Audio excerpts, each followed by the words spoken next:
Oh. Swalwell. Yeah. PP hoaxer.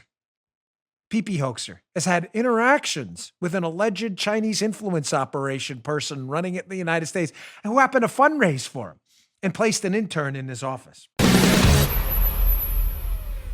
This is going to open up, just so I cover this accurately, this piece of audio video, with a video of a man in China talking in this clip before it's been taken down. He's speaking, not in English, obviously. He's speaking, and you'll hear it, and then you'll hear Tucker describe what he's saying. This is really, really disturbing stuff. Check this out.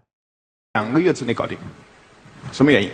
啊，这儿我抛出一个可能又要是暴论了，就是因为咱们上边有人，啊，就是我们在美国的权势核心圈啊，我们有我们的老朋友。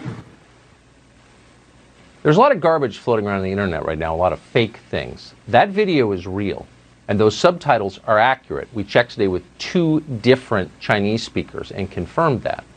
What he just said, what you just read on the screen, tells the story. This is as close to a smoking gun as we have ever seen. Quote, we have people at the top of America's core inner circle of power and influence. According to the man you just saw, that has been true for decades.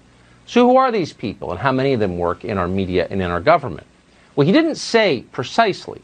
At one point in the video, he described a Chinese agent working as a vice president at, quote, a top Wall Street financial institution. I can't say more, he explained, without making political trouble.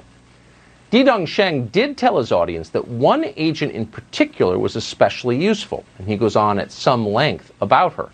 He describes her as an American who's lived abroad for many years, who is now a Chinese citizen. Who's that agent? Who's that agent? Who's that Chinese agent that this Chinese official in this damning video talking about? And there are subtitles if you want to watch it, rumble.com/Bongino. There are subtitles on it. This Chinese official clearly says, we have people at the top. We have people at the top. And then mentions a specific Chinese agent. Who is that? Why do you think Tucker aired this segment last night, folks? You think it was a mystery? You think it was a mistake? You think Tucker, in the midst of this election, just, hey, let's just randomly do a segment on the Chinese communist influence operation in the United States? I don't think so. Who is this agent? This Chinese agent working his or her way up the top. Well, what conveniently dropped this morning? In a moment of stunning journalism over at Axios, this is good work. A reporter over at Axios dropped this bombshell of a story about an agent in the United States working with China to influence political leaders and others. Axios exclusive. Suspected Chinese spy targeted California politicians. Oh, wait till you see who one of these politicians was. So before we get to specific screen caps from this piece at Axios, again, a stunningly good piece of journalism. I say that because journalism has seemingly died, and one of the politicians in question is a Democrat, and you know they're a protected class, Joe. There's no allowable journalism on Democrats. Stunning. I mean, we saw no journalism about the Hunter Biden story at all. Matter of fact, there was anti-journalism where it was suppressed. So just to get through this, Ratcliffe opens up talking to Catherine Herridge. China's working the system, trying to bribe and influence government leaders to influence policies in their favor. They're also working business leaders, academics, entertainers, anyone they can get their mitts on, union leaders and everyone else, to try and get policies passed that influence China and screw you over. That sounds kind of bad.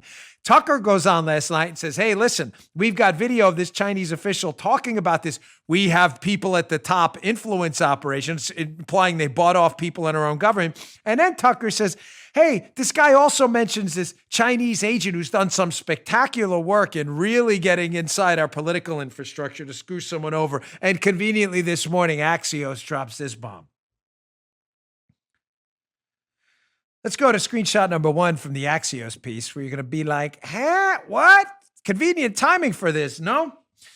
The woman at the center of this alleged spy operation is a Chinese national named Fang or Christine Fang, who targeted up-and-coming local politicians in the Bay Area, conveniently a source of a lot of our trade secrets when it comes to technology, folks, and across the country who had the potential to make it big on the national stage. So, wow, that's weird. She's in the Bay Area where our tech sector is, and she targeted up-and-coming politicians. It goes on.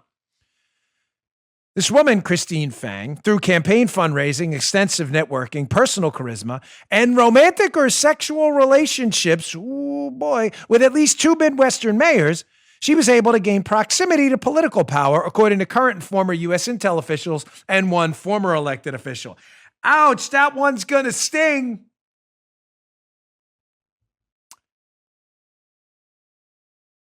Democrats are always guilty, of course, of what they accuse you of. Now, let me be crystal clear. I'm not suggesting there may not be Republicans involved in this too. I'm not suggesting that at all. I'm simply saying that one of the people involved in this, with this woman who's the alleged spy in this piece, or working with the Chinese government, one of the guys involved in this was one of the biggest verbal diarrhea guys around when it came to the Trump colluded with the Russians pee-pee hoax. Remember Eric Swalwell, clown, Krusty the Clown Swalwell? I mean, this guy's the biggest clown in Congress after Adam Schiff. He's the silver medal in the stupid Olympics and a complete waste of this total oxygen thief. Eric Swalwell was the biggest mouth on television, this congressman out of California, hammering on about collusion with foreign governments. Well, wouldn't it be super weird if this alleged spy, Christine Fang, who's disappeared, she's not in the United States, folks, where she's like the Ren and Stimpy land of the left socks. Where they go, nobody knows. We've used that. Nobody knows where she is. Right. Strange. She won't answer anybody's emails. Wouldn't it be really weird if Swalwell, pee-pee tape hoaxer, shouldn't collude with foreign officials like Trump did? That's really bad. That guy was involved in this story. Surely that didn't happen. Let's go to a picture from the Axios piece. That can't possibly be true. Here's from, oh my gosh, look, crazy time, Joe, crazy pills everywhere. There's Christine Fang, alleged spy with Eric Swalwell. And a couple of other officials as well. Apparently there's quite a few photos with Swalwell. Swalwell. Yeah. You got it, folks. Please watch the video for this show today. You don't know what you're missing. Rumble.com/Bongino. Mm-hmm. The Axios piece, by the way, will also be in the show notes. For those of you audio only, Bongino.com/newsletter. That's our newsletter. That is the show notes. You can read the article. Listen, Axios did a good job here. And if Republicans are involved in this, let's hear about that too. Unlike, air quotes, journalists, we do actual investigative reporting here. So we're interested if someone was compromised, regardless of your political affiliation. I'm stunned Axios did this knowing Swalwell was involved in this. You're like, this story can't possibly get worse. No, it does. Let's go to screenshot number 3. There's 4 screenshots from this piece. That's how you know it's good. From the Axios piece. Among the most significant targets of Fang's efforts was Congressman Eric Swalwell from California. Fang took part in fundraising activity for Swalwell's re-election campaign, according to a Bay Area political operative and a current U.S. intelligence official. Swalwell's office was directly aware of these activities on its behalf, the political operative said. The same operative who witnessed Fang fundraising on Swalwell's behalf found no evidence of illegal contributions. FEC records don't indicate Fang herself made donations, which are prohibited from foreign nationals. Fang helped place at least one intern, in Swalwell's office. Isn't that weird? According to those same 2 people, and interacted with Swalwell at multiple events over the course of several years. What exactly were those interactions with Swalwell?